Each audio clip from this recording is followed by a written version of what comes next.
আজকে আলোচনা করব বৃশ্চিক রাশির ভবিষ্যতে কি কি হতে চলেছে 2024-এ।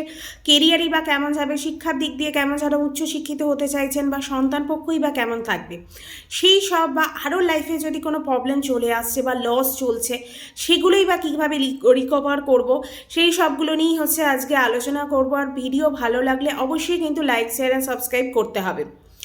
আর যদি ভিডিও ভালো লাগে অবশ্যই কিন্তু কমেন্ট করেও জানাতে হবে যে ভিডিও ভালো লাগছে, বা এই ঘটনাগুলো আগে 2023-এ হয়েছিল, 2024-এ এই হয়েছে। এবার ভিডিও শুরু করব। আগে জেনে নেব গ্রহ নক্ষত্রগুলো কোথায় বসে আছে। শনিদেব আপনার 4th হাউসে বসে আছে, রাহুদেব বসে আছে পঞ্চম হাউসে, সেই গুরুদেব বসে আছে, মানে বৃহস্পতি দেব বসে আছেন 6th হাউসে এপ্রিল মাস অবধি। তারপর মে মাসের পর থেকে হচ্ছে আমার 7th হাউসে চলে আসবে। কেতু আপনার 12 হাউসে আছে, শুক্র আপনার 1st হাউসে থাকবে, শুক্র মঙ্গল এরা হচ্ছে 2nd হাউসে থাকবে। এই হচ্ছে গ্রহ নক্ষত্র আপনার কিন্তু সারা বছর থাকতে চলেছে। কিন্তু শুক্র মঙ্গল এরা, মঙ্গল যেমন 45 ডেজ অবধি থাকে, সূর্যদেব হচ্ছে 1 মাস থাকেন, আর শুক্র হচ্ছে খুব কম দিনের জন্যই থাকে। আর এই সব গ্রহ নক্ষত্র থাকবে। আর মেইন যারা গ্রহ হচ্ছে শনিদেব, রাহু আর বৃহস্পতিদেব, এরাই হচ্ছে মেন গ্রহ একটা ঘরে অনেক দিন ধরে থাকে। তাও বৃহস্পতি চেঞ্জ করবে ঘর মে মাসে 2024-এ। মঙ্গল গ্রহ হচ্ছে আপনার 5ই ফেব্রুয়ারি থেকে 15ই মার্চ অবধি মঙ্গল গ্রহ আপনার স্বামী গ্রহ থাকবে উচ্চ হয়ে। মানে এই টাইমটা কিন্তু আপনার খুব ভালো, কারণ আপনার 2nd হাউসে থাকবে, পরিবার সাপোর্ট পাবেন, পরিবারকে আপনিও সাপোর্ট করবেন। 3rd হাউসে, তারপর হচ্ছে 3rd হাউস হচ্ছে আপনার পরাক্রম হাউস। থার্ড হাউস হচ্ছে মানুষের, প্রত্যেকটা মানুষের হচ্ছে 3rd হাউসের পরাক্রম, সাহস, এই সবগুলো হচ্ছে দেখা হয় এই টাইমে। তাই জন্য আপনার কনফিডেন্স বেড়ে যাবে। যে কোনো লাইফে কমপ্লেন ছিল সেগুলো কিন্তু খুব ভালো হয়ে যাবে, আপনার লাইফস্টাইল ভালো হয়ে যাবে। লাইফে কোনো প্রবলেম থাকলে সেই প্রবলেমগুলো আস্তে আস্তে ঠিক হয়ে যাবে। তারপর এই টাইমে কিন্তু আপনার প্রচণ্ড পরিমাণে একটা কাজের চাপ থাকতে পারে, বা কোনো চাপও থাকতে পারে, তার জন্য আপনার এই টাইমে কিন্তু দৌড়াদৌড়িও আপনিও এই টাইমে করতে পারেন। তারপর হচ্ছে আপনার পার্সোনাল লাইফটা কিন্তু এই টাইমে খুব ভালো হয়ে যাবে। মে মাসের পর থেকে আপনার খুব ভালো ডিল হতে পারে, কোনো ভালো ডিল করতে পারেন, প্রপার্টির ক্ষেত্রে হতে পারে, ব্যবসার ক্ষেত্রে হতে পারে, বা কোনো ভালো ইনভেস্টমেন্টও করতে পারেন, বিজনেসও করতে পারেন। হয়তো যারা স্টার্ট করতে চাইছিলেন এই টাইমে দেখবেন হট করে হয়তো কোথা থেকে আপনি একটা বিজনেসও স্টার্ট করে ফেললেন। শনির এই টাইমে ঢাইয়া থাকবে। 4th হাউসে হচ্ছে আপনার বসে আছে শনিদেব, নিচু থাকবে, কিন্তু শুক্র ক্ষেত্রীয় হতে পারে, শত্রু ক্ষেত্রীয়, তাই শত্রু ক্ষেত্রীয় হতে পারে, তাই মার্গী থাকবে, মার্গী হয়ে যাবে, তাই শত্রু স্থানীয় হয়ে যাবে আপনার জুলাই মাসের পর থেকে। তাই এই টাইমে মেশিন, অয়েল, গ্যাস কারখানা, লোহা এক্সপোর্ট ইম্পোর্ট ব্যবসা ভালো ফল দেবে। কিন্তু যদি আপনার নিজ রাশিতে থাকে, নিজ রাশিতে যদি থাকে তাহলে কিন্তু, মানে আপনার কুষ্টিতে যদি নিজ রাশিতে থাকে এটা তো ভালো ফল দিল, কিন্তু যদি নিজ রাশিতে হয়ে যায় তাহলে কিন্তু তাহলে খুব ভালোভাবে কিন্তু ডিল করবেন যদি শনিদেব নিজ রাশিতে থাকে। কেননা নিজ রাশিতে থাকার জন্য আপনাকে কিন্তু ফলটা তখন উল্টো দিকে দেবে, তাই আপনার কিন্তু তখন হচ্ছে সব কিছু কাজে কিন্তু ডিলে করবে। তারপর হচ্ছে খুব অনৈতিক কাজ করাবে আপনাকে দিয়ে, যেটা নৈতিক কাজ না, যে উল্টো পাল্টা নানা রকম যে কাজ বলে সেগুলো অসামাজিক কাজকর্ম, বা আপনি লাইফে এমন কিছু কাজ করলেন যেগুলো আগে কোনোদিনও করতেন না, সেই সব কাজের সাথেও যুক্ত হয়ে যেতে পারেন এই টাইমে। তারপর লং ট্রাভেল একটা কিন্তু করার এই টাইমে দেখা যাচ্ছে। কিন্তু এই টাইমে আপনার কিন্তু একটা টার্গেট জব হয়ে যাবে, মানে আপনার এই টাইমে হট করে সাডেন টার্গেট বেড়ে যাবে, সেগুলোকে আপনাকে ফুলফিল করতে হবে। রাহু আপনার পঞ্চম ভাবে থাকবে, তাই কোনো পরিবর্তন আপনার হতেই পারে পঞ্চম হাউসে থাকার জন্য। লাভ রিলেশনে যারা আছেন তাদের কিন্তু লাইফে এই টাইমে প্রবলেম হতে পারে, এক্সট্রা অ্যাফেয়ারের সাথে জড়িয়ে পড়তে পারেন, এক্সট্রা ম্যারিটাল অ্যাফেয়ার হতে পারে এই টাইমে। রাহু এই কাজটা কিন্তু আপনাকে জেনে শুনেই করাবে, যাতে হচ্ছে আপনার লাভ লাইফ বা আপনার ম্যারিড লাইফে কিন্তু প্রবলেম হয়ে যায়।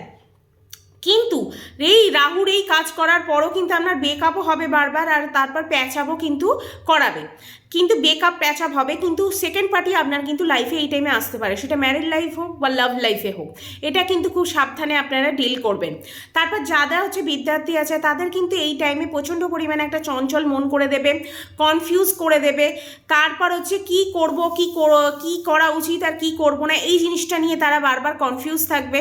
তারপর গভর্নমেন্ট জব যারা করেন তাদের অন্য কাজও, তারপরে এই টাইমে বা অন্য কাজও যারা করেন তারাও কিন্তু এই টাইমে একটু কনফিউজ হয়ে যেতে পারেন।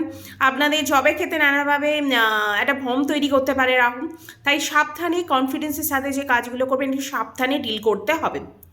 তারপর কেতু আপনার 11 হাউসে আছে, তাই জন্য হচ্ছে মানি মাইন্ড আপনাকে কিন্তু এই টাইমে করে দেবে, সবই ভালো ফল দেবে।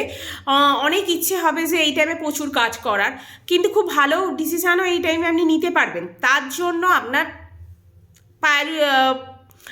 তারপর হচ্ছে প্রফিটও এই টাইমে আপনি পেতে পারেন। তারপর এই টাইমে আপনার প্রচুর কাজ আসবে, তারপর কাজের প্রেশারও থাকবে, মানে টাইমটা কাজের ক্ষেত্রে কিন্তু কেতুদেব আপনাকে ভালো ফলই দেবে।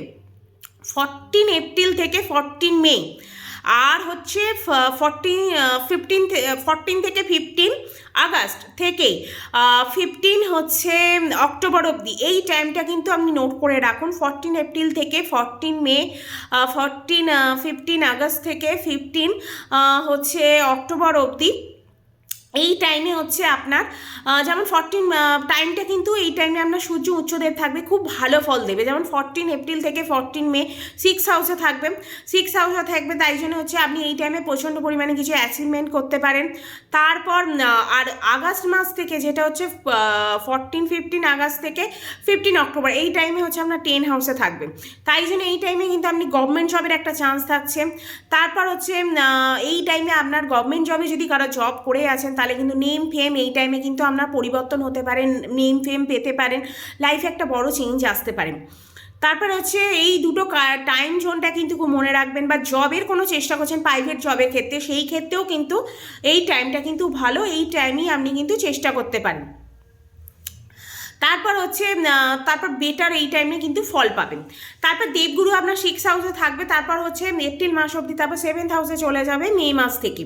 সেকেন্ড আর ফিফথ, তারপর হচ্ছে সেকেন্ড আর ফিফথের হচ্ছে লর্ড আপনার, এটা চলে যাবে হচ্ছে আপনার 8 হাউসে, 7th হাউসে আসবে, তাই হচ্ছে আপনার এই টাইমে কিন্তু একটা পেটের প্রবলেম, তারপর কোনো বড় খরচা এই টাইমে কিন্তু হতে পারে, কেন 12 ঘরে দৃষ্টি দেবে, পেটের প্রবলেম হতে পারে। 7th হাউসে 7th হাউসে থাকবে, কেন্দ্রে থাকবে, কিন্তু খরচা খুব বাড়াবে এই টাইমে। তারপর ফার্স্ট হাউসে দৃষ্টি দেবে, এই টাইমে একটা ফার্স্ট হাউসে দৃষ্টি দেওয়ার জন্য একটা জিনিস ভালো হতে পারে, আপনার মধ্যে এই প্রচণ্ড পরিমাণে ম্যাচুরিটি বাড়িয়ে দিতে পারে, আধ্যাত্মিক একটা কানেকশান হতে পারে। তারপর যে সামাজিক নানা রকমভাবে আপনি ভালো ভালো কাজ করতে পারেন, ম্যাচুরিটি লেভেল এই জন্য বাড়ার জন্য আপনি খুব ভালো হচ্ছে একটা কাজের সাথে যুক্ত হয়ে গেলেন, বা খুব ভালো ভালো কাজ এমনি করবেন, তার জন্য আপনার নেম ফেমে হতে পারে। তারপর পেটের প্রবলেম যেগুলো হচ্ছিল এপ্রিল আগে অবধি, সেই পেটের প্রবলেমটা কিন্তু মে মাসের পর থেকে কিন্তু আপনার সলভ হয়ে যাবে। তারপর এই টাইমে যদি এপ্রিল মাসের আগে অবধি যদি বিয়েতে কোনো সমস্যা হয়ে থাকে, সেই সমস্যাগুলো কিন্তু আপনার সলভ হয়ে যাবে। তাহলে কি উপায় করব যে আমার খুব ভালো যাবে? হনুমান চালিসা পাঠ করব, মঙ্গলের বীজ মন্ত্র পাঠ করব, আর তারপরে চন্দ্র বীজ মন্ত্র আর মহাদেবের পুজো করতে পারি। আর যদি বীজ মন্ত্র না পাঠ করতে পারি তাহলে হচ্ছে মঙ্গলদেবের যদি বীজ মন্ত্র না পাঠ করতে পারি, হনুমান চালিসা হচ্ছে পড়বো, আর চন্দ্রদেবের জন্য হচ্ছে মহাদেবকে জল দিতে পারি, তাতেই হবে। আর চন্দ্রের বীজ মন্ত্র কিন্তু সন্ধেবেলা পড়তে হবে। ভিডিও ভালো লাগলে অবশ্যই কিন্তু লাইক, শেয়ার আর সাবস্ক্রাইব।